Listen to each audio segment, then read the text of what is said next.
I was recently asked how I stayed sober for so long, so I gave it a little thought, and this is what I came up with. I don't know that it's an answer to the question, but I do hope it's helpful, at the very least entertaining. My Sobriety Survival Kit. Would you like a quick reference for when you are stuck and can't seem to catch a break? Do you know other people feel or react the same way as you, but can't think of one? Are you moved by verse and hearing someone else share their struggle? Then my survival kit may be for you. It is my hope that you will find value and turn to it often for support. You may even want to share it with loved ones. Please do.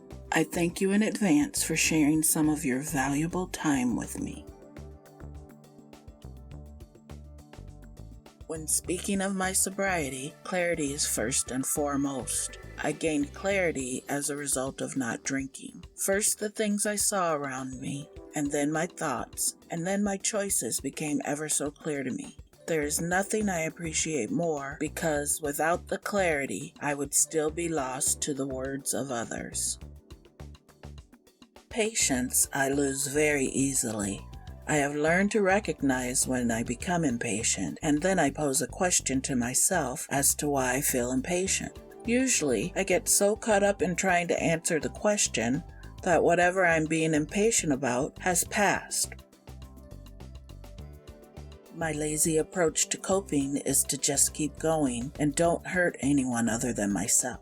I don't believe that is truly coping. Real coping is acknowledging, reacting, letting go to the best of my ability, and moving on as soon as possible.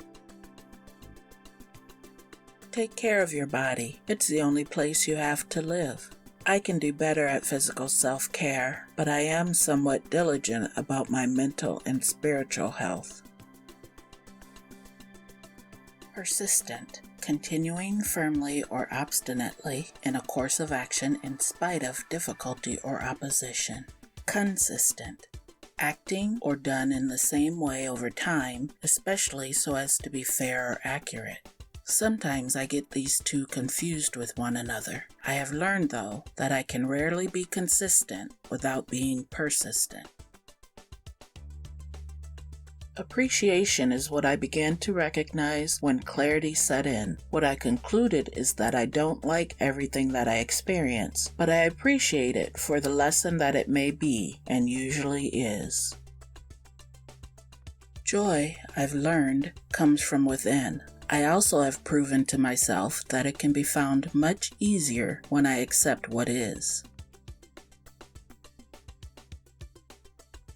If I could talk to my younger self, I would just say that the path to great things is filled with a lot of stumbles, suffering, and challenges along the way. But if you have the right attitude and know that hard times will pass, and you get up each time, you will reach your destination. The best thing I came to accept in my sobriety is that I can try again. Do-overs rule my world now. They have all but eliminated the need for fear. Anything is possible, or at the very least, I can keep trying until I decide otherwise. Just like Dr. Seuss said, don't cry because it's over, smile because it happened. Anger, in me, is something that makes me think of the movement of water. It is fluid most of the time, but rather tragically, it can sometimes become solid and hard to break through. No act of kindness, no matter how small, is ever wasted. Failure is not always a mistake. It may simply be the best one can do under the circumstances. The real mistake is to stop trying. Failure is the key to success. Each mistake teaches us something. Mistakes are the portals of discovery. The story of failure that I sometimes give in to is a powerful lie that is accompanied by the most frightening feelings of shame and inadequacy. To sum it up, my getting sober not only saved my life, but allowed me the opportunity to make a better and more joyful attempt at living with purpose. I don't intend to give that up. Love and many thanks to you for being part of my journey. Everything is already okay.